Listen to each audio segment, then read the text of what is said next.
그러니까 전에는 성문법에 의해서 이 안식을 지키지 않으면 너희는 죽는다고 했던 게 구약이라면 신약에 와서는 은혜에 의해서 은혜의 법으로 너희는 이 거룩히 안식일 대신 주일을 지키라고 했기 때문에 우리는 그들이 구약의 안식일을 들이대면 맞다가 아니라 성경을 아는 사람은 그 안식일이 구약의 어떻게 해요?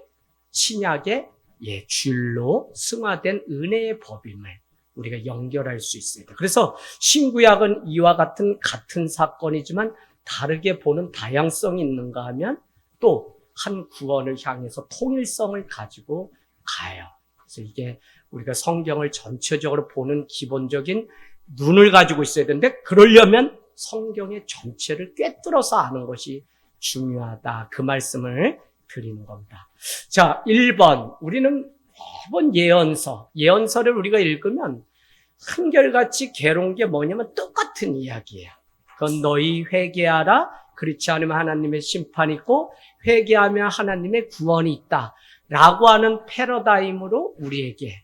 그래서 회개해야 된다는 것을 아는데 우리가 중요한 것은 아니 이 매번 똑같은 거를 우리가 또 읽어야 되나 라고 하지만 그 예언서를 통해 그 시대와 우리 시대가 같다는 사실을 그들의 부패함이 우리의 부패함이고 똑같아요. 그래서 우리가 이것을 다른 사람의 말이 아니라 오늘 우리에게 하시는 말씀으로 들어야 된다고요.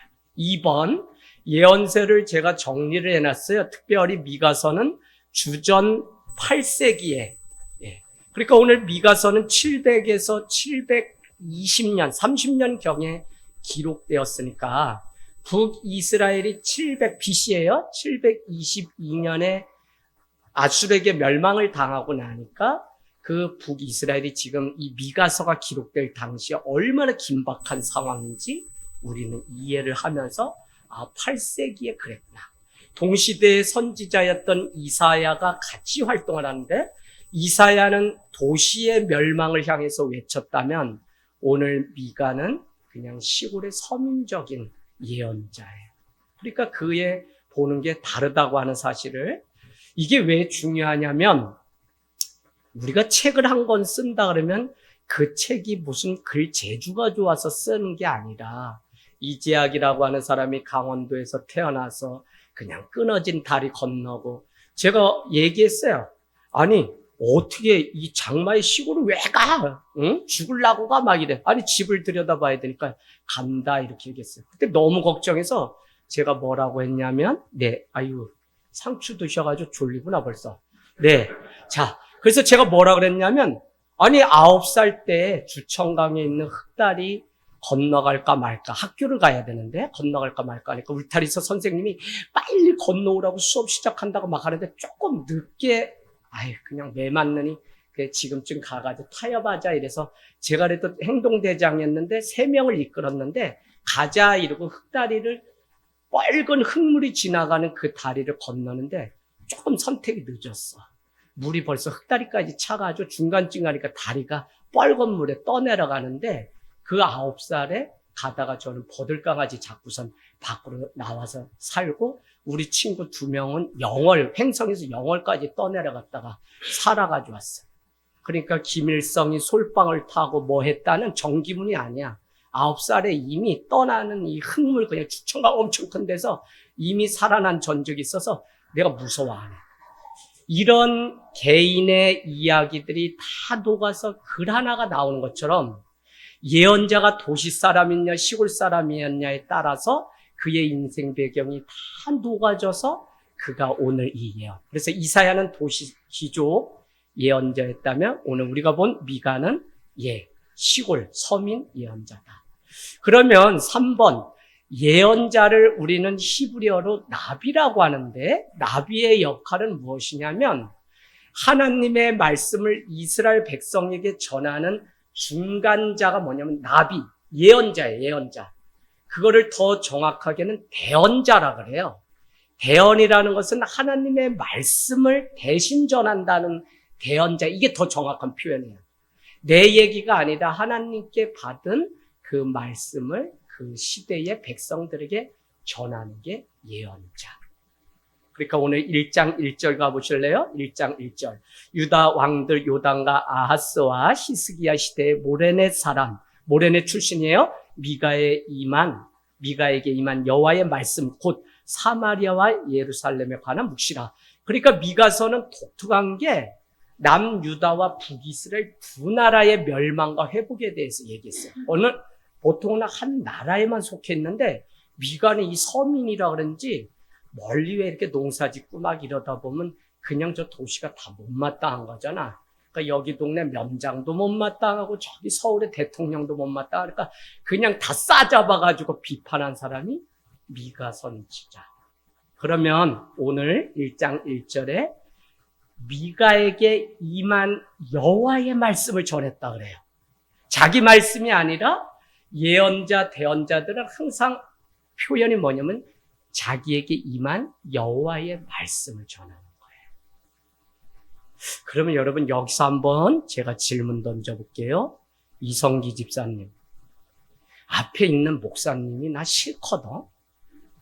그럼 그 목사님이 전한 말씀은 아멘 해야 돼요? 하지 말아야 돼요? 실질적인 거 이거. 제가 옛날에 아멘 했다고 저한테 시험을 드신 분이 있더라고요. 교회가 막 갈라지는 속에서. 어떻게 생각하세요? 아멘 해야 돼요. 적어도 예언자로서 그 말씀을 하나님이 주신 말씀을 전하는 게 맞다면 우리는 아멘 해야 돼요. 자, 보세요. 뭐냐면 예언서 이 당시에 누구를 책망해요? 거짓 예언자들을 책망하는 게 대부분의 내용이에요. 그러면 참된 사람도 있지만 거짓 예언자들도 있고. 그러니까 예언자 자체가 깨끗하거나 그 사람이 뭐 정직하거나 무슨 막 그렇다고는 볼 수 없어요. 그럼에도 불구하고 그에게 임한 하나님의 말씀을 전한 것이 맞다면 그것은 우리가 아멘하는 거예요. 제가 이것 때문에 되게 저 때문에 시험 들었다고 절반이 전 전도사인데 담임 목사님이 말씀 전하면 당연히 아니 그리고 제 개인적인 신앙으로 아멘해야 되는데 교회가 막 이렇게 어수선할 때 저를 되게 미워하고 이뻐하고 좋아했던 권사님, 집사님이 찾아오셔서 뭐라고 얘기냐? 목사님 어떻게 그 목사님이 전하는 말씀에 아멘을 그렇게 대놓고 크게 할 수 있냐고 시험에 들었다고. 우리 쪽인 줄 알았더니 아니네요. 이러고서 저한테 얘기를 하는 거예요. 그날 이게 어떻게 정리를 해야 되는 문제인가? 정혜경 집사님, 요거 그 일 있고서 20년 지나니까 오늘날은 교회에 오시는 분들이 다 그것 때문에 고민해. 그 당시에는 한두 명이 고민했는데 오늘날은 저거 나랑 안 맞는데? 나 아멘 할 수 없어? 예, 그게 아니라 오늘 여호와의 임한 말씀을 그대로 대언하는 사람이 예언자이기 때문에 우리는 그 사람을 보고서 하는 것이 아니라 하나님의 말씀을 듣는 시간이기 때문에 아멘. 이해되시죠? 야, 이게 어려워요. 물론 전하는 당사자인 선지자가 깨끗한 삶을 살아야 되는 것도 당연한 거. 근데 저는 듣는 우리의 자세가 어때야 되는지를 지금 말씀드리는데 예언자는 하나님의 말씀이 임한 것을 이 땅의 백성들에게 전하는 전달자에 불과해요. 그래서 이 예언서는 다 여호와의 말씀이 임했다고 돼요. 어디에 그래? 이 앞에 요나서가 그렇잖아요. 두 번째 여호와의 말씀이 요나에게 임하니라. 그 말씀을 가지고 와서 40일 후면 심판이 있을 것을 전했다는 거죠. 자, 네 번째. 예언서는 이렇게 보시면 돼요. 전반부는 무조건 니들이 이렇게 살면 심판받는다 하고 죄악을 드러내는 심판의 부분이라면 그럼 심판만 하면 사람들이 믿을 필요 없네. 어째 우리 다 죽는 건데? 정예경 집사님. 이렇게 된 거 2판, 4판, 다 공사판이죠. 이제 잘 믿는다고 하나님 알아 죽었어? 나 몰라. 심판받는다는데 벌이 임한다는데 아주 삼족을 다 멸한다는데 이렇게 하면 안 되잖아요. 그러니까 꼭 상반부에는 심판과 책망에 대한 말씀이 있다면 하반부는 옛적에 하셨던 언약의 말씀을 언급하면서 너희들을 구원하시는 하나님의 사랑의 영원함을 말씀해서 구원하시겠다고 약속해요. 그 대신 돌이켜야만. 이 구조가 계속적으로 있어요. 자, 이스라엘 네 번째에 4번에 두 번째. 이스라엘에 있는 죄 두 가지가 중요해요, 여러분. 한 가지는 뭐를 자꾸 책망하는 거냐면 다 우상숭배예요. 우상숭배가 우리가 아는 것처럼 그냥 아세라 목상 무슨 뭐 이거 우리가 섬기는 다른 우상뿐만 아니라 구약은 항상 우상의 문제가 예배와 연결되는데 하나님이 정해놓은 다른 곳에 예배하는 것을 하나님은 우상으로 봐요. 그래서 제단을 정확하게 우리가 정해서 하나님 앞에 예배하라는 게 구약의 우상 개념이에요. 그래서 여러분 교회가 정해놓은 것 외에 이런 것들은 다 우상. 이게 중요해요. 자, 그 다음에 두 번째, 공동체 안에 편만한 불의와 부정이 책망하는 내용 중에 죄 중에 하나인데 그 내용이 무엇이냐면 아까도 얘기했지만 이 불의와 부정이 그냥이 아니라 저울을 속여가지고 남의 거를 강탈한다든지 뺏는다든지 약자의 것을 빼앗는다든지 이런 것들을 말해요. 근데 도둑질하고 남의 거 훔친 그거를 얘기하는 게 아니라 너는 약한 자의 것을 네가 힘으로 빼앗아 너는 사람들을 속여서 저울의 눈금을 속여서 다른 사람 것을 빼앗고 이런 거 거짓됨을 책망하는 거예요. 그래서 이거는 뭐 나움이라든지 뒤에 하박 석장짜리 식도 다 이런 거 책망하는 거예요. 자, 그러면 미가서 한번 봅시다. 미가서는 이사야와 다섯 번째 동시대 예언자로 유다 왕국에서 활동했고 이사야는 도시기조, 미가는 지방 선지자. 부패하고 허위에 찬 도시 문명을 신랄하게 공격하고 불의한 지도자들에 대해 철저한 거부감을 갖고 있었다. 또한 이사야와 달리 예루살렘도 심지어 성전까지도 하나님의 심판에서 예외가 없다고 엄청 매몰차게 아주 단호하게 외쳤던 사람이 미가 선지자예요. 오늘 우리가 찬양했던 그게 미가서에 나오는 한 구절을 찬양으로 만들었던 건데 좀 이따 같이 읽도록 하겠습니다. 하지만 하나님은 심판과 함께 이스라엘의 회복이 있을 것을 말씀하셨다. 기본적인 겁니다. 이스라엘의 네 가지죠. 중요한 사건을 우리는 기억해야 되는데 BC니까 숫자가 많을수록 저 창세랑 가까운 거고 숫자가 적을수록 AD 예수님 태어난 당시 신약이랑 가까운 거예요. 그러면 첫 번째는 뭐냐면 솔로몬 이후에 남유다와 북이스라엘로 BC 922년에 나눠지게 돼요. 이해하시죠? 나눠져요. 북이스라엘, 남유다. 그럼 남유다의 수도는 어디예요? 예루살렘. 그 다음에 북이스라엘의 수도는 사마리아. 그래서 우리는 12지파가 나눠졌던 것을 잘 2지파와 10지파가 나눠져서 그러면 집사님 남유다가 북이스라엘보다 보통 몇 년 후에 멸망하게 되죠? 대략? 400년? 아니, 그 뒤에 여기 나오는데 한 150년 정도인데 이게 왜 중요하냐면 북이스라엘이 멸망을 먼저 했죠. 722년에. 그 다음에 유다가 587년에. 그러면 이 차이가 150년 정도 되는데 사람의 눈으로 볼 때 힘이 세고 평지가 있고 물질적으로나 경제적으로 가장 왕성했던 곳은 어디냐면 북이스라엘이에요. 그러면 산악지형이고 뭐가 비옥하지 않고 힘들어요. 그런데 유다 지파가 구원의 계보를 잇는데 그 유다가 바로 이 남유다예요. 그러니까 하나님은 유다는 말씀 언약을 지키고 법궤가 옮겨질 때마다 늘 그 중심에 말씀이 있었던 나라는 남유다고 북이스라엘은 경제 군사가 강력한 아주 먹을 것이 많던 나라인데 150년이 먼저 멸망해요. 그래서 우리는 뭐를 배울 수 있냐면 하나님을 의지하지 않고 세상의 힘을 의지하면 멸망한다고 하는 사실을 바로 북이스라엘이 먼저 멸망함으로 우리에게 이해되시나요? 예, 그래서 역사를 꿰뚫어 읽어야만 이런 것들이 보이게 돼요. 자, 그 다음에 바벨론 멸망은 그러면 유다를 멸망시켰던 바벨론은 539년에 멸망을 했고 페르시아에 의해서 그러니까 물고 물리는 관계들이 계속적으로 돼요. 922년, 722년, 587년, 539년 이런 거는 이렇게 좀 기본적으로 적어 놓으시고 아시면 좋겠어요. 자, 이제 시작합니다. 미가는 누가 여호와와 같은가라고 하는 의미인데 그 이름의 뜻은 7장 18절에 가서 동그라미 쳐놓으세요. 형광펜 가져오셨으면 18절에 주와 같은 신이 어디 있으랴. 이게 미가의 뜻이에요. 주와 같은 신은 없다는 거죠. 이 땅 가운데. 그러니까 우리가 빨리 돌이켜서 주님만을 바라봐야 될 것을 미가 선지자는 우리에게 외쳤다는 거예요. 그런가 하면 미가서의 5장 23절에 가면 우리가 너무 잘 아는 말씀이 있죠. 5장 2절. 2절이 23절이 아니라 2절. 베들레헴 에브라다야 너는 유다 족속 중에 작을지라도 이스라엘을 다스릴 자가 내게로 나올 것이라. 그의 근본은 상고의 영원은 있느니라.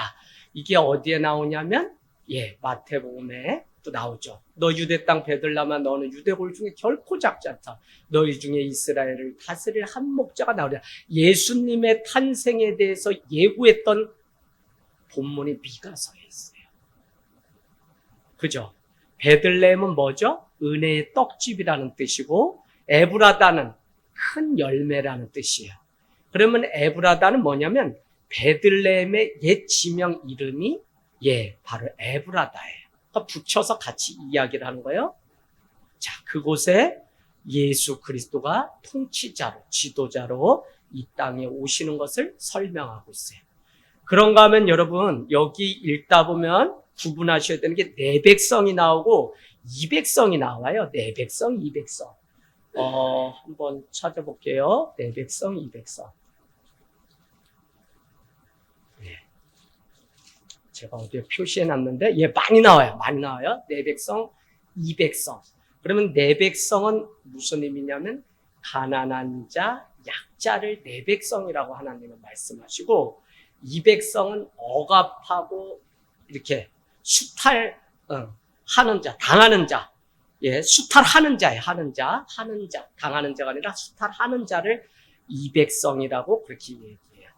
그러면, 장혜선 집사님, 예수님이 이 땅에 오셨는데 예수님이 누구를 찾아가셨어요? 이 백성을 찾아가시나요? 내 백성을 찾아가시나요? 물론 다 찾아갔어요. 근데 예수님은 내 백성. 왜 그러냐면 예수님은 창녀와 세리를 찾아가시고 예수님은 가난하고 병든 자. 그런데 이 백성에 해당하는 사람들은 찾아간 게 아니라 그들이 와야 되죠. 그들이 누구예요? 부자 청년이라든지 사내들인 공인했던 니고데모와 같은 권력과 부를 가지고 있는 자는 구원 위에 예수님께 찾아 나오는 그 의지가 있어야지 그렇지 않으면 안 돼요. 이거 이해되시죠? 근데 지금도 이렇게 보면 본인이 결단하고 하나님 앞에 와야 될 자가 뭐냐면 돈이 많았어요. 쌓아놓은 게 많은 사람들. 그 사람들은 하나님이 아무리 오라 그래도 오지 않아서 결국은 자기가 결단하고 주님 앞에 와야 돼. 정치적 힘이 많은 사람들. 그래서 이것을 역사적 예수 이렇게 또 이야기하고 결국 성경을 공부하는 것 중에 문자적으로 안 보고 사회학적 어프로치로 공부를 해보면 이런 도식들이 눈에 보이시죠. 예수님은 힘없는 자는 본인이 찾아가셨다면 힘 있는 자는 자기가 결단하고 오셔야만 구원을 얻는. 그 대표적인 사람이 니고데모인데 니고데모의 인생은 어떻게 됐어요? 니고데모는 변화됐어요? 안 됐어요? 그래서 성경을 깨뚫어야 돼요. 요게 3장의 한밤에 니고데모라고 하는 사내들인 공연이 왔는데 뭐라고 얘기했냐면 내가 어떻게 해야 구원을 얻을 수 있습니까? 그랬더니 물과 성령으로 니고데모야 네가 변화돼야지 구원을 얻을 수 있다 하고 끝나요. 근데 요한복음은 그걸로 끝이 안 나고 한번 가서 보세요. 요한복음 19장 39절. 요한복음 19장 39절. 그래서 여러분 성경을 통으로 계속 읽는 훈련이 돼야지 그 사람은 결국 어떻게 됐는지를 결국은 우리도 니고데모와 같이 구원을 얻는 자가 되죠. 19장 39절 동그라미 쳐놓으세요. 일찍이 예수께 밤에 찾아왔던 니고데모도 모략과 침향 섞은 것을 100리터라쯤 가지고 온지라. 지금 이 상황이 어디예요? 아리마대 요셉이 예수님의 시체를 들고 장사하러 가는, 예수님 돌아가시는데 장면이에요. 그때 그 장례를 준비했던 사람 중에 한 사람이 누구냐면 니고데모예요. 그럼 우리는 어떻게 유추해 볼 수? 그날 한밤에 왔다가 물과 성령으로 거듭나지 않으면 너는 하나님 나라 갈 수 없다고 했던 그것을 니고데모는 믿음으로 신앙으로 받아들여서 그는 변화되어서 주님의 길을 간 제자였구나라고 하는 사실을 우리는 알 수 있어요. 그죠? 재밌죠? 예, 요거 잘 모르셔서 제가 말씀드려요. 자, 그러면 1장 가보겠습니다. 1장. 1절, 유다 왕들을 열거해요. 그 당시 기록될 당시 요담, 아하스, 히스기야. 여러분 동그라미 쳐놓으세요. 요담, 아하스, 히스기야. 다 유대의 왕들인데 그때의 무레셋 사람 미가에게 여호와의 말씀이 어디에 임했냐면 사마리아와 예루살렘에 관해서 하시는 말씀이 임했다는 것인데, 우리가 더 자세히 보면 1장 2절에 보면 백성들아 너희는 이제 이 예언의 말씀을 들어라. 땅과 거기에 있는 모든 것들아 어떻게 들으라고요? 자세히 들으라. 이제 미가에게 임한 여호와의 말씀을 전할 텐데 남유다 북이스라엘 할 것 없이 너희들은 자세히 이 말씀 들으라. 여러분 우리가 하나님의 말씀을 들을 때 집중하고 자세히. 근데 저는 여기 오산에 와서 워낙 우리네 삶이 다 그러니까 뭐가 제가 이제 담임이 되면서 이렇게 바뀌었냐면 조는 분은 계속 주무실 수 있게 배려해드리자.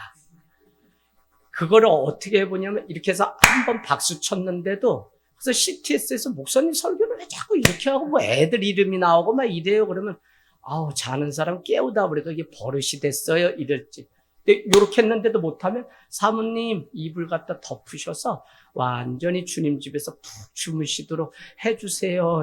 그냥 이러면 그거에 막 이렇게 깨시는 분들이 있어요. 집중해서 자세히 들으라는 거예요. 자, 3절에서 5절은 이제 어떤 심판이 임할지가 되는데 2절 끝에는 성전에서도 그러하고 3절에 여호와께서 그의 처소에서 나오시고 강림하사 땅의 높은 곳을 밟으실 것이며 그 아래 산들이 높고 골짜기들이 갈라지는 불 앞에 밀초 같고 비탈로 쏟아지는 물 같을 것이니, 이제 하나님의 심판이 어떻게 임할지 서막을 이런 식으로 비유로 표현하고 있어요. 자, 3절에서 5절 쭉 가다 보니까 5절에 이는 다 야곱의 허물로, 야곱은 어디죠? 북이스라엘, 이스라엘 족속이 죄로 말미암아 야곱의 허물이 무엇이며 사마리아가 아니냐, 유다의 산당이 무엇이냐, 예루살렘이 아니냐. 그러니까 유다의 산당은 남유다 얘기하죠. 예루살렘 심판이 임할 것이다.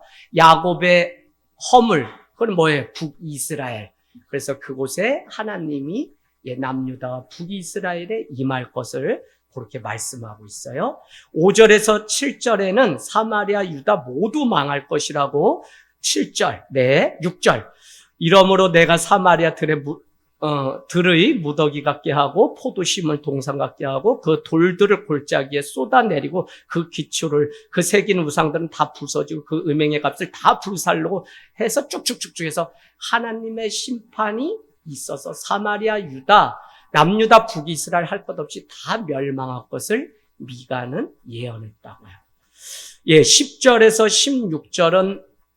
16절 가보세요. 10절 가드 동그라미 치시고 11절 사빌 동그라미 치시고 12절 마롯 동그라미, 13절 라기스, 또 14절 가드모레셋, 또 15절 마레셋.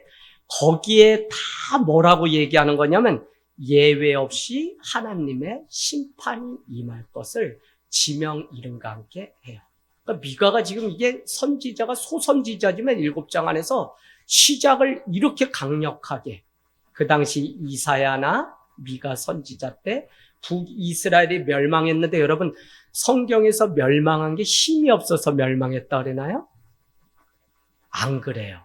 우상을 섬기거나 아니면 우상을 완전히 불살르거나 전쟁 끝 하나도 남기지 말고 태우라는데 인마이 폭행하거나 어쨌거나 더러운 것이 우리에게 왔기 때문에 하나님의 심판으로 멸망하고 그것이 죽음으로 이어지는 것이지, 뭐 약속이고 경제가 약하고 산악지형이기 때문에 뭐 광물이 없어서 이런 게 아니에요.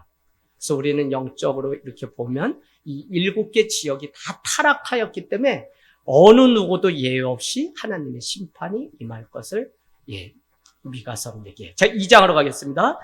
2장은 우리 중에 부자가 있다면 여러분 잘 보세요. 부자를 책망하는 거예요. 부자가 받을 심판이. 부자가 있으시면 네, 감사합니다. 없어요. 우리 하늘땅교회는 걱정하지 마세요. 1절, 2절. 그들이 침상에서 죄를 꾀하며 악을 꾸미고 날이 밝으면 그 손에 힘이 있으므로 그것을 행하는 자는 화 있을진저. 밭들을 탐하여 빼앗고 집들을 탐하여 차지하니 그들이 남자와 그의 집과 사람과 그의 산업이 강탈하는도다. 그래서 멸망할 부자들에 대한 이야기인데, 이스라엘의 죄는 거짓으로 남의 것을 빼앗는 죄를 말하는 거예요. 2절에 강탈했다 이게. 또 가난한 것을 강탈한 죄. 그래서 도둑질과 다른 것인데, 오늘 미가 선지자가 부자들에게 이렇게 외쳤다면 적어도 오늘날 깨어있는 이 교회는 이와 같이 이런 자도 하나님의 축복을 받는다고 말하는 그런 교회가 아니라, 그런 선지자가 아니라, 이렇게 살면 남의 것을 빼앗으면 거짓을 일삼으면 너희도 이와 같이 화가 임할 것을 외치는 교회가 돼야지 온전한 교회지. 교회는 뭐 다 기도해주고 다 하는데 그냥 믿음대로 안 사는데도 막 다 부자가 된다 그러니 교회는 왜 부자가 하나도 없냐고요. 할렐루야. 희한해, 그죠? 그렇게 씨가 빠지게 기도하고 밤에도 기도하고 하는데 없어. 씨가.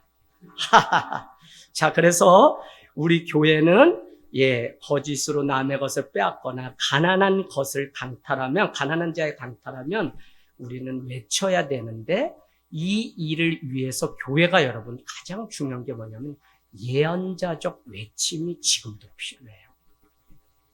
오늘날 교회가 조엘 오스틴과 같이 재미와 유머로 가득 차서 교회에 오면 그런 교회, 또 한때는 예수천당 불신지옥 외치는 복음이 아닌 내용들을 마치 복음인 것처럼 저 수원역 앞에서 막 붙이면서 하는 그런 걸로는 안 돼요. 오늘 적어도 교회가 깨어 있다면 너희가 부자가 되리라 이게 아니라 거짓으로 남의 것을 빼앗고 너희가 거짓으로 약한 자의 것을 강탈하면 화가 있을 것을 외치는 예언자들이 필요해요. 뭐 아멘도 안 하시고. 지금 잘 따라오고 계시나요? 잠깐, 미가서 읽고 오신 분요. 다이언이, 아니, 이번 것 때문에 읽었어요? 읽고, 사모님 읽고, 세 분. 그러니까 어쩐지 내 혼자 자꾸 얘기하는 느낌이 자꾸 와가지고, 그런데, 여러분 안 읽으셨구나. 옛날에 말도 잘 들으셨는데, 다 읽고 왔는데. 그래도 가보겠습니다. 자, 4절, 5절. 2장 4절 5절. 그때 너희는 조롱하는 시를 지으며 슬픈 노래를 불러 이르기를 우리가 온전히 망하게 되었도다. 그가 내 백성 산업을 옮겨 내게 떠나게 하시며 우리 밭을 나누어 패역자에게 주시는도다. 그러므로 여호와의 회 중에 분깃에 줄을 댈 자가 너희 중에 하나도 없으리라. 그러니까 뭐예요? 이렇게 가난한 자의 것을 빼앗고 약자에게 거짓을 일삼아서 하는 이 부자들아, 너희에게는 분깃이 없고 너희 것을 어떻게 해요? 4절에는 보니까 끝에 패역자들에게 오히려 빼앗아서 주겠다고 얘기해요. 그 지금 이게 엄청난 심판이에요, 여러분. 7절 가볼게요. 7절. 2장 7절. 너희 야곱의 족속아 어찌 이르기를 여호와의 영이 성급하다 하겠느냐, 그의 행위가 이러하시다 하겠느냐, 나의 말이 정직하게 행하는 자에게 유익하지 아니하냐, 쭉 하면서 8절에서 11절까지 따져 묻는, 하나님이 심판하신다니까 그들이 뭐라고 얘기하냐면 사람들은 하나님 왜 이렇게 성급하세요라고 묻는다는 거예요. 하나님 자비의 하나님이신데 좀 기다렸다가 좀 이렇게 하면 사람 바뀔 수도 있는데 뭘 그렇게 승질을 내시면서 다급하게 막 이렇게 그러면서 7절에 여호와의 영이 성급하시다 너희가 하겠느냐? 하니까 사람들이 그렇게 따져 물으니까 하나님 사랑이 어이 많다더니 우리 하나님 화도 내실 줄 아시네? 요렇게 사람들이 얘기한다는 거예요. 요거 더 나가서 여러분 나훔 바로 뒤로 가보세요. 나훔은 똑같은 시대인데 나훔 1장 2절 여호와는 질투하시며 보복하시는 하나님이신데 여호와는 보복하시며 진노하시되 자기를 거스르는 자에게 여호와는 보복하시며 자기를 대적하는 자에게 진노를 품 보복만 3번 나와요. 여기서 뭐라 그래요? 하나님 무슨 승질머리가 이렇게 보복을 좋아하세요? 이렇게 할 수 있다고요. 그리고 또 나가볼게요. 그 뒤에 3번 사용하는데 하박국 기도 중에 1장 3절 4절 그 뒤에 하박국이 나와요. 이제 하박국 1장 3절 4절 어찌하여 내게 죄악을 보게 하시며 패역을 눈으로 보게 하시나이까 겁탈과 강포자 내 앞에 있고 변론과 분쟁이 일어났나이다. 이러므로 율법이 해이하고 정의가 전혀 시행되지 못하오니 이는 악인이 의인의 에워쌌으므로 정의가 굳게 행하여 짐입니다. 라고 말씀하면서 그 당시가 얼마나 타락했는지를 우리는 알 수 있어요. 그러면 제가 한번 물어볼게요. 하나님 왜 저렇게 악한 자들을 가만히 두십니까가 나는 더 맞다? 아니면 하나님 그냥 사랑의 하나님이신데 그들을 그대로 자기들이 깨닫게 둬야지 뭘 그렇게 성급하게 그들을 책망하십니까? 이게 2개. 1번 하나님 어떻게 해요? 잘못했으면 심판해야지 하나님 기다리시면 안 되잖아요. 네. 권사님, 선지자 1명, 예언자 1명 우리 나오셨어요? 자, 2번째는 뭐냐면 하나님, 좀만 참으세요. 하나님 저 사람도 이제 깨닫고 철이 나면 좀 돌아오겠지. 맨날 잠만 자겠어요? 하나님, 요거 2번. 나는 2번, 우리 교회는 2번이 많기 때문에 잠을 많이 주무시는구나. 2번이 아주 대놓고 2번이라고 이러시고. 네. 자, 우리도 그럴 수가 있어요. 그런데 뭐를 아셔야 되냐면 주권이 정말 하나님께 있음을 우리가 인정하냐라는 거. 하나님은 오늘 당신의 정한 뜻을 이루시기 위해서 오늘도 나를 택하시고 당신의 일을 나를 통해 하기를 원하시는데 하나님은 다른 어떤 것보다도 우리가 죄를 고백하면 다 용서하시는 분이시지만 죄를 그대로 가지고 우리가 깨닫지 못하면 하나님은 오늘 우리를 진노하시고 심판하시는 하나님이시라는 그 사실을 우리가 놓치지 말아야 되죠.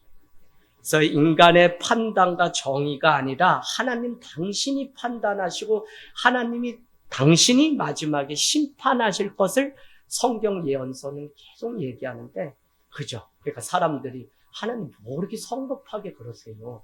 라고 말하는 자들이 부자들 중에 있었다. 이해되시죠? 이해되시는 걸로 알고 가겠습니다.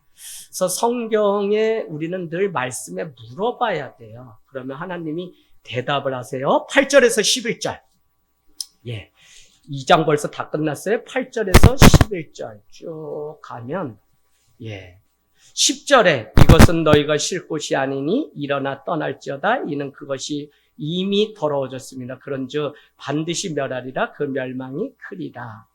11절 끝에는 사람이 만일 허망하게 행하며 거짓말로 이르기를 내가 포도주와 독주에 대하여 내게 예언하리라 할 것 같으면 그 사람이 이 백성의 선지자가 되리라. 이 말이 무엇이냐면 마지막에 거짓 선지자들이 와서 돈과 이런 것들로 자꾸 거짓을 일삼는다는 거예요. 그 내용 중에 하나가 뭐라고 얘기되니 포도주와 독주에 대해서 내가 막 예언한다고 술 취한 사람처럼 막 당신의 인생에서 홍한나 권찰님 거짓 예언자를 마지막 땐 조심하라 분별하라고 계속 신약도 얘기해요. 마지막에는 다 그래서 정말 바른 교훈이 뒤도서 건강한 교회의 으뜸이라고 했는데 가령 선지자가 돈을 받고 와서 뭐라고 얘기하냐면 오늘 교통사고 납니다. 이렇게 하면 어떻게 하시겠어요? 열심히 안 해가지고 교통사고 당해요. 이러면 어떻게 할까요? 독주와 포도주를 드신 선지자가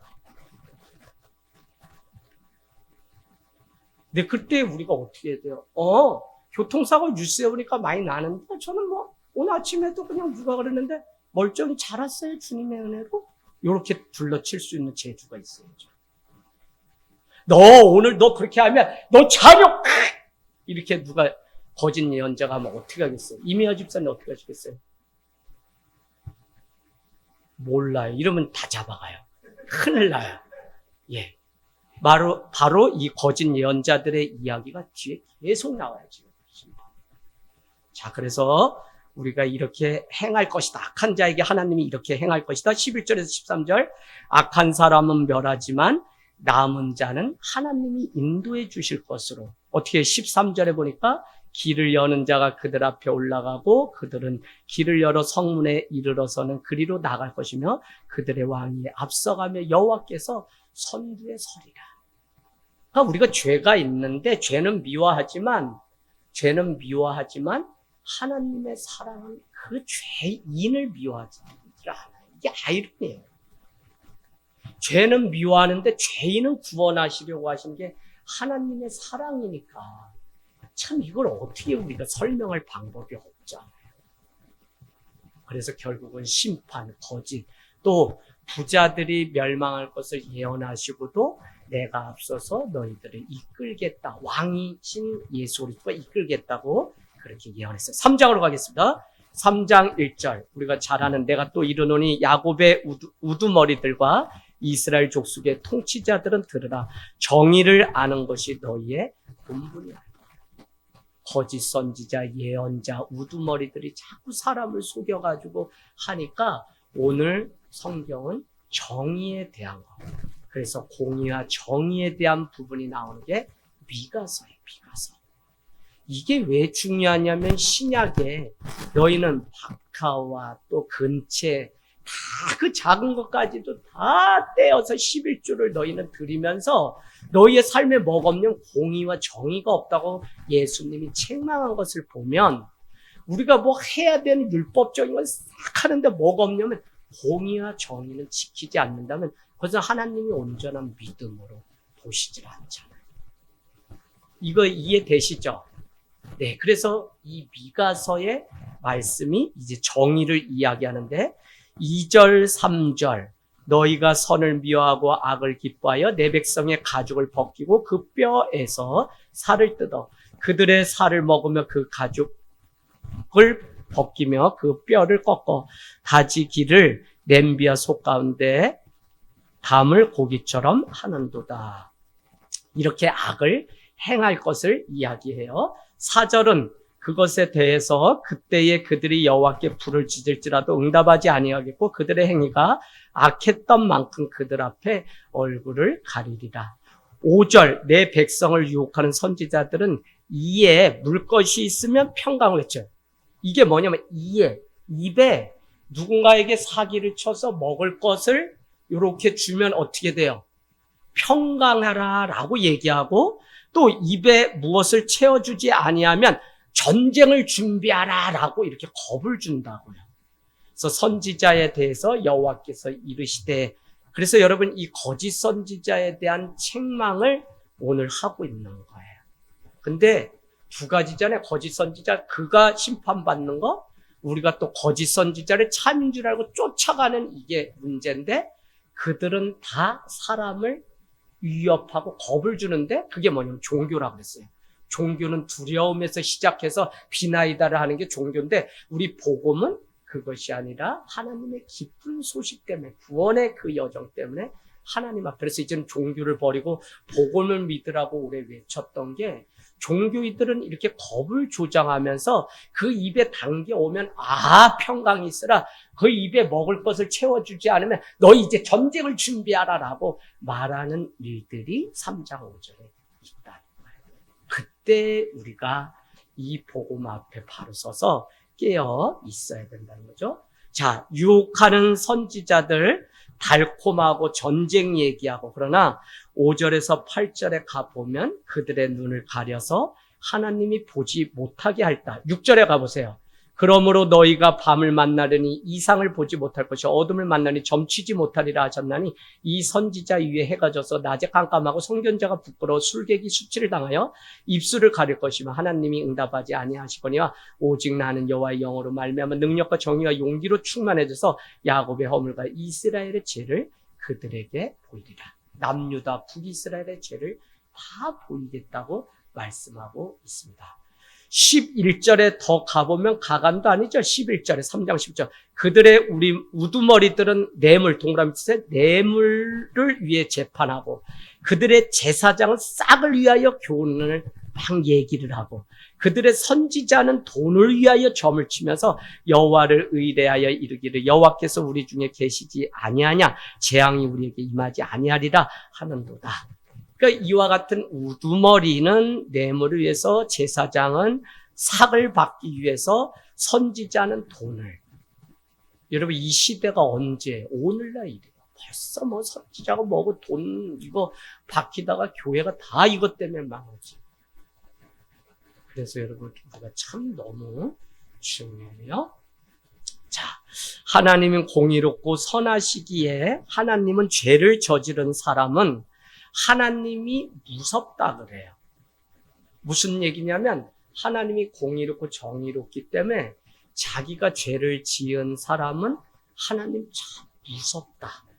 근데 자기의 죄를 알지 못하는 거짓 선지자와 오늘 우두머리 이런 자들은 하나님을 두려워하지 않고 계속적으로 거짓을 삼고 종교 장사를 해요.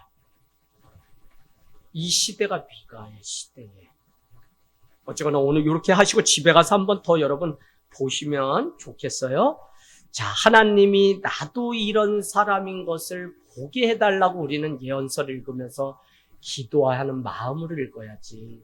저 나쁜 놈의 새끼들, 목사님들이 저렇게 정신 못 차려 돈이나 밝히니까 세상이 이렇게 되지 라고 하지 말고 하나님, 예언서를 읽을 때 그래. 하나님, 제가 그런 사람이 되지 않게 해주세요 라는 마음으로 우리도 읽어야 돼. 그래야지 그 말씀 나를 찌르고, 그렇지 않은 마음이 우리 안에 있으면 성경을 안다는 것이 독이 돼요. 독이.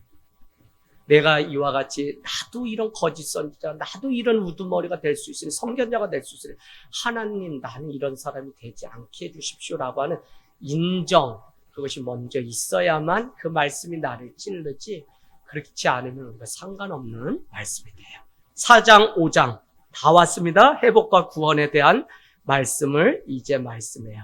1절, 2절 중요한 것은 끝날에 이르러는 여호와의 전에 신이 산들의 꼭대기에 굳게 서며 이게 뭐냐면 곧 회복이 올 것을 우리에게 얘기하죠. 작은 산들 위에 뛰어나고 민족들이 그리로 올라갈 것이라. 곧 많은 이방 사람들이 가며 이르기를 오라. 우리가 여호와의 산에 올라가서 야곱의 하나님의 전에 이르자. 그가 그의 도를 가지고 우리에게 가르칠 것입니다. 우리가 그의 길로 행하리라 하리니 이는 율법이 시온에서부터 나올 것이요 여호와의 말씀이 예루살렘으로부터 나올 것이다. 아까 찬양했던 그 찬양의 가사가 있어요. 결국 여러분 의인은 누구냐면 오늘 2절 끝에 나오는 여호와의 말씀이 예루살렘부터 나온다. 여호와의 말씀에 끌려서 살아가는 사람이 의인이지 의인 없어요. 의인은 한 사람도 없어요. 그러니까 날마다 말씀 가운데 우리 자신을 비춰서 내 삶이 어떤 것인지 날마다 나의 죄악을 보는 이 일이 오히려 하나님의 축복입니다. 3절은 민족들 사이에 일을 하나님이 심판하신다는 것이고요. 6절, 7절로 가보세요. 6절, 7절. 여호와께서 말씀하시되 그날에는 내가 저는 자를 모으며 쫓겨난 자와 내가 환난 받게 한 자를 모아 발을 저는 자는 남의 백성이 되게 하며 멀리 쫓겨난 자들이 강한 나라가 되게 하고 여호와가 시온산에서 이제부터 영원까지 그들을 다스리라 하셨느니라. 아멘. 저는 자, 쫓겨난 자. 이 사람들이 어디에 나오죠? 저는 자와 쫓겨난 자. 신약에 보면 예수님이 사람들을 초대하여 채우라고 할 때 그때 누가 거기에 나왔냐면 저는 자, 쫓겨난 자들이 왔다고 예수님이 말씀하세요. 내 집을 병든 자, 저는 자로 채우라고 하셨던 대로 신약에 보면 초대했더니 그런 자들만 오게 돼요. 끝까지 남은 자, 연약한 자, 그들을 하나님은 사용하시고 그들과 함께 하세요. 집사님, 천국에 갔는데 저는 자, 쫓기는 자, 약한 자만 하나님이 남은 자로 사용하셔서 하신다는 거예요. 지금 북이스라엘 남유다에 이런 자들이 있는데 그런 자를 하나님이 구원하신다. 희한하지 않으세요? 다른 걸로 얘기하지 않고 믿음이 있는 자 뭐 이렇게 얘기하지 않고 끝까지 남는 자인데 그들의 대표적인 게 저는 자, 먼먼 자 이런 것들. 천국에 가면 여러분 놀라는 일이 생겨요. 두 가지예요. 첫 번째는 도저히 올 거라고 생각 안 했던 사람이 천국에 가니까 와 있어요. 그것 때문에 너무 놀란다는 거예요. 이해되세요? 예. 이해되세요? 예.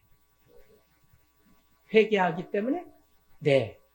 도저히 저 사람은 천국에 오지 못할 사람인데 왔어요. 근데 더 놀라운 건 뭐냐면 저 사람은 무슨 일이 있어도 천국에 올 거라고 생각했던 사람이 천국에 가면 안 왔대요. 그러니까 오늘 천국에 하나님의 일은 저는 자, 눈먼 자, 쫓겨난 자, 그들을 다른 표현으로 남은 자라고 오늘 성경이 얘기하는데 끝까지 믿음을 지키고 남은 자들이 하나님의 구원을 받는 것을 오늘 우리에게 말씀하고 있습니다. 천국은 역전의 나라예요. 그래서 하나님 나라를 사모하는 자가 가고 하나님의 덕을 이 땅에서 봤던 제사장, 선견자, 우두머리가 가는 나라가 아니라 이 4장 5장은 결국 약자, 쫓기는 자, 억울함을 당한 자, 이 사람들이 하나님의 천국에 임할 것을 우리에게 말씀하고 있습니다. 13절에 가볼까요? 13절, 4장 13절. 딸 시온이여 일어나서 칠지어다. 내가 내 뿔을 무쇠에 같게 하며 내 굽을 녹같이 하리니 내가 여러 백성을 쳐서 깨뜨릴 것이라. 내가 그들의 탈취물을 구별하여 여호와께 드리며 그의 재물을 온 땅에 주께 돌리리라.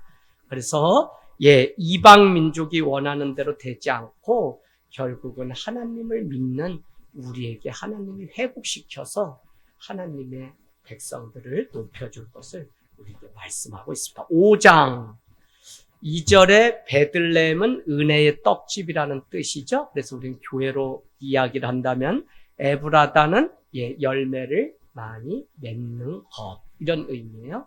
그 다음에 또 에브라다는 비옥한 땅 이런 의미가 있어요. 그러니까 어쨌거나 예수님의 그 탄생을 이야기하시는데 베들레헴 은혜의 떡집에 열매를 많이 맺는 에브라다야. 너는 유대 족속 중에 가장 작지만 너희는 결코 작지 않다. 왜? 여기에서 이스라엘 다스릴 한 목자 예수 그리스도가 태어날 것을 말씀하고 있다는 겁니다. 3절 그러므로 여인이 해산하기까지 그들을 붙여두시겠고 그 후에는 그의 형제 가운데 남은 자가 이스라엘 자손에게로 돌아가리라. 끝까지 믿음을 지킨 자.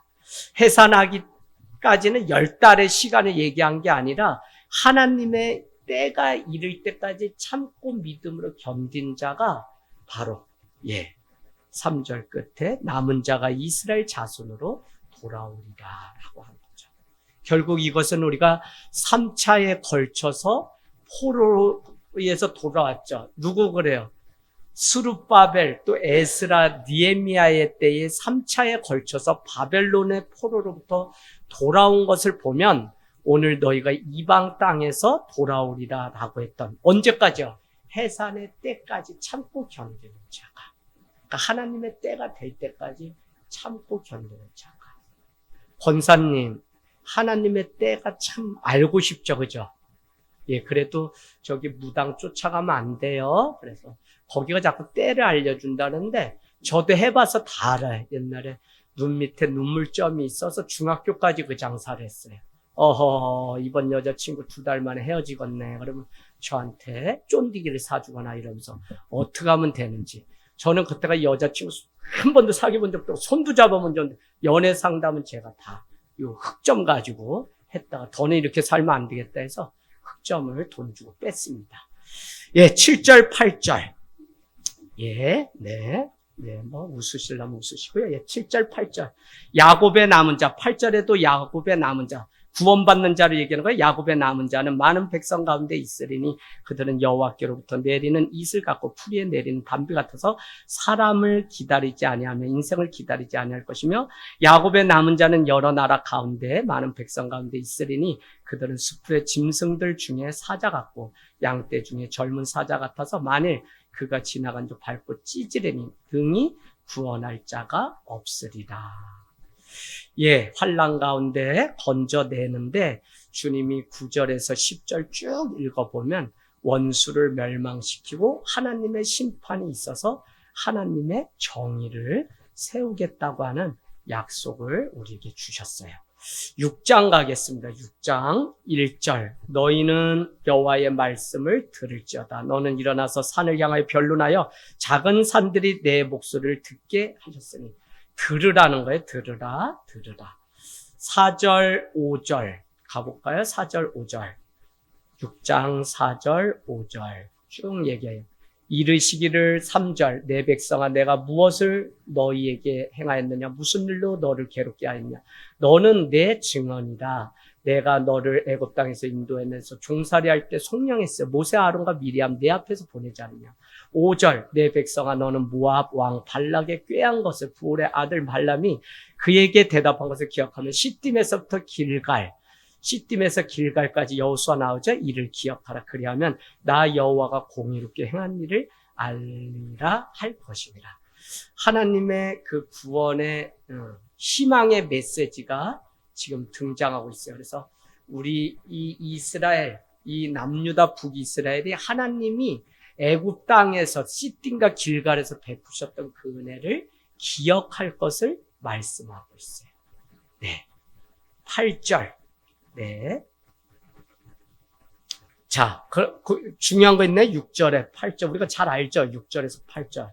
내가 무엇을 가지고 여호와 앞에 그러면 나가서 높으신 하나님께 경배할까? 내가 번제물로 1년 된 송아지를 가지고 그분 앞에, 주님 앞에 나갈까요? 1년 된 송아지. 7절. 아니면 내가 천천의 수양이나 만만의 강물 같은 기름을 가지고 가면 기뻐할까요? 내 허물을 위하여 내 마다들을 내 영혼의 죄로 말미암아 내 몸의 열매를 드릴까요? 8절. 하나님은 이런 거 다 필요 없다는 거예요. 8절 뭐죠? 사람아 주께서 선한 것이 무엇임을 너에게 보이셨으니 여호와께서 내가 구하시는 것은 오직 정의를 구하며 인자를 사랑하며 겸손하며 내 하나님과 함께 행하는 것이다. 동행하는 것이다. 그걸 하나님이 오늘 원하는 것이 뭐 순양에 뭐 기름 만만에 뭐 이걸 원하는 게 아니에요. 그래서 우리는 어디를 보면 알 수 있죠? 사무엘상 15장 23절인가 보면 이게 뭐라 그래요? 주님이 제사를 원하는 게 아니라 순종을 원하신다. 순종보다 제사가 낫다고 말씀하시죠. 다윗에게 말씀하셨다. 이 순종의 제사를 오늘 원하는데 그 순종이 무엇이냐? 8절에 여호와께서 너에게 구하시는 것은 오직 정의로운 삶을 살고 우리의 정의가 아니에요. 예수 그리스도가 의이시기 때문에 그분으로 사는 거. 인자 하나님의 아들 Son of God, 인자를 사랑하며 겸손하고 너의 하나님과 날마다 동행하는 삶을 사는 그것을 내가 원한다. 우리가 하나님 사랑한다고 예배하고 뭐 있지만 주님은 그 많은 예배보다도 오히려 인자를 사랑하고 정의를 하고 겸손한 그 삶, 하나님이 날마다 기뻐하는 것은 하나님과 동행하는 그 삶을 살라는 거예요. 그러면 이렇게 얘기하면 어떤 사람은 목사님 그러면 예배 그냥 드리지 말라는 거네. 이건 무리 데스네요. 그렇게 적용하는 건 아니고 예배는 드리지만 그 예배의 기본이 무엇인지를 우리에게 얘기한다면 너희는 정의를 해요. 공의를 해요. 그래서 아까 말씀드린 너희 근처 박하 그 11조는 바리새인들한테 예수님이 다 드리면서 너희한테 공의와 정의가 없다 하셨던 그거. 그러니까 우리가 뭐 율법적으로는 막 예배 드리고 뭐 다 해요. 그런데 옆집 미워하고 신랑 뭐 막 쉐리 뭐 잡으려고 그러고 이러면 그게 하나님이 기뻐하는 게 아니잖아요. 그러니까 멀리 가지 말고 가까이서 우리가 잘 해야 되는 거죠. 자, 11절에서 16절은 6장 11절에서 16절은 거짓된 그 삶에 대해서 우리가 돌아설 것을 이야기하는데 13절 나도 너를 쳐서 병들게 하였으면 내 죄로 말미암아 너를 황폐하게 하고 뭐 이렇게 쭉 다시 심판에 대한 말씀들이 나와요. 7장 이스라엘의 부패에 대해서 마지막 말씀해요. 1절 재앙이다. 먹을 포도송이도 없고 처음 익은 무화과도 없으니 너희는 재앙을 받는다. 2절은 경건한 자가 세상에서 끊어졌다. 정직한 자도 없다라고 미가 선지자가 그냥 세상을 향해서 한탄하는 거죠. 정직한 자도 없고 경건한 자도 없고. 안미자 권사님 세상 살아보니까 정직한 자 또 여기 보니까 경건한 자가 있나요? 옛날보다 없는 것 같아요? 있는 것 같기도 하고 없는 것 같기도 하고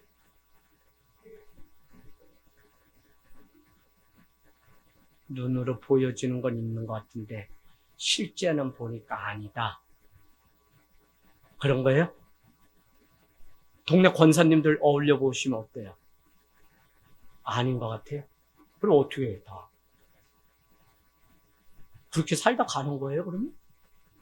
이거 안 되는데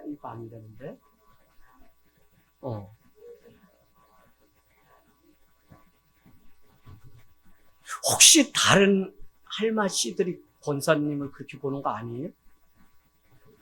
아유, 큰일 났네. 큰일 났어. 요래요. 지금 미가 선지자는 세상에 정직한 자도 없고 경건한 자도 한 사람도 없다.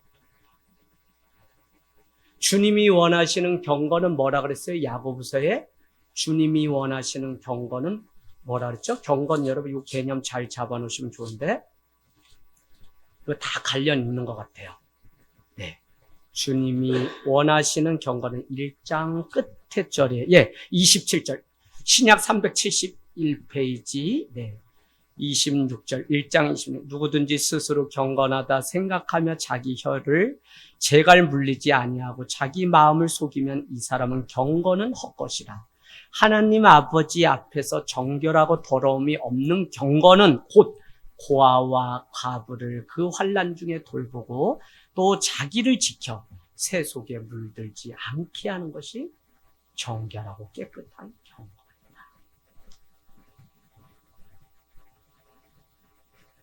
이해되시죠? 우리가 막 경건하려고 그래서 막 옷 막 이렇게 입고 뭐 네꾸다이 메고 막 이렇게 하는 게 아니라 오늘 이 경건은 더러움이 없는 경건은 고아, 과부, 불쌍한 사람이잖아요. 그들을 환난 중에 돌보는 것이고 나 스스로는 자기를 지켜 세상 풍속 따라 살지 않는다. 세상 풍속은 뭐 다른 거 아니에요? 돈이지 돈이 뭐 얼마나 우리를 막 끄는지. 상준 다 끝났어 이제. 황성준. 자 3절에 가보세요. 그럼 3절 아까 미가서 7장 3절 두 손으로 악을 부지런히 행하는도다. 그 지도자 재판관은 뇌물을 구하며 권세자는 자기 마음의 욕심을 말하며 그들이 서로 결합하니. 그러니까 지도자 재판관이 뇌물 구하는 거. 4절은 그들의 가장 선이라고 하는 그것도 가시 같다는 거예요. 4절에 그들의 가장 선한 자라고 가시 같고 가장 정직한 자라도 찔레 울타리보다 더하다. 그들의 파수꾼들의 날 곧 그들 가운데 형벌의 날이 임하였으니 이제는 그들이 요란하리라. 그래서 여러분 뇌물을 구하고 경건한 자가 없고 오히려 경건하다고 해도 그들이 찔레의 울타리를 치고 있는 자 같이 그렇게 경건하지 않다죠. 5절 6절이 엄청 은혜가 돼요. 5절 6절 마지막 같이 읽게요. 7장 5절 6절 시작.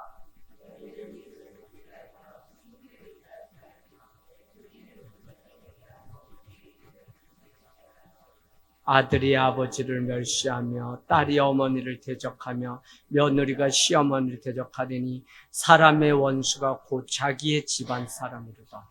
제 오전 예배 때 말씀드린 요거 이해되시죠? 지금 이제 관계가 다 깨져가지고 서로 그냥 원수가 돼가지고 마지막 때 이게 다 심판의 결과예요. 사람들이 관계를 맺어도 서로 사랑하지 못하고 서로 다 적으로.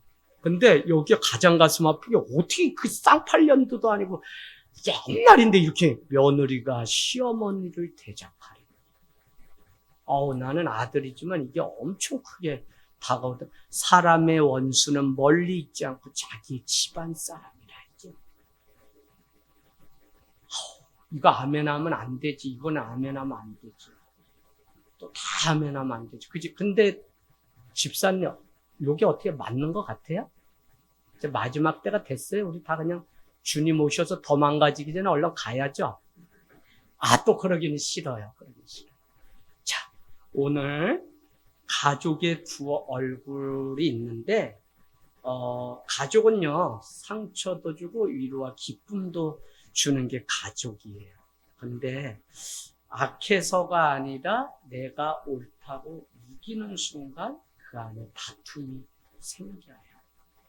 그래서 우리는 내가 낮아지면 천국이 임하는 게 하나님의 나라인데 오늘 우리가 하나님을 의지하고 주의 평화를 구하는 공동체는 사람을 의지하지 않고 하나님을 의지해요. 여기 우리 나와 있잖아요. 5절에 이웃도 믿지 말고 친구들도 잊지 말고 내 품에 누운 여인에게도 내 입의 문을 지킬지어다.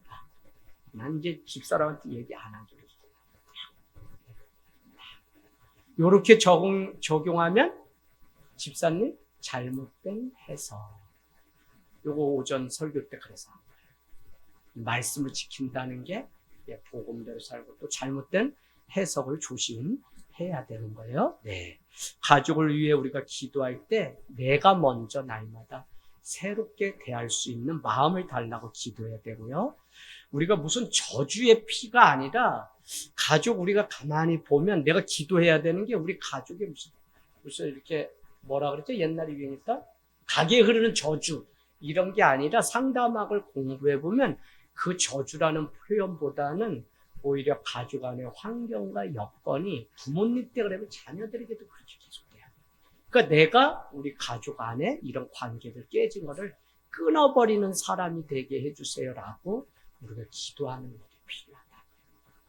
이게 패배주의나 여기에 빠지면 우리도 이런 사람이 있어. 나 3대째인데 나 기도 안 해도 어머니 아버지가 쌓아놓은 기도로 목회가 팡팡 그렇게 승질이 나더라고. 신학교 갔더니.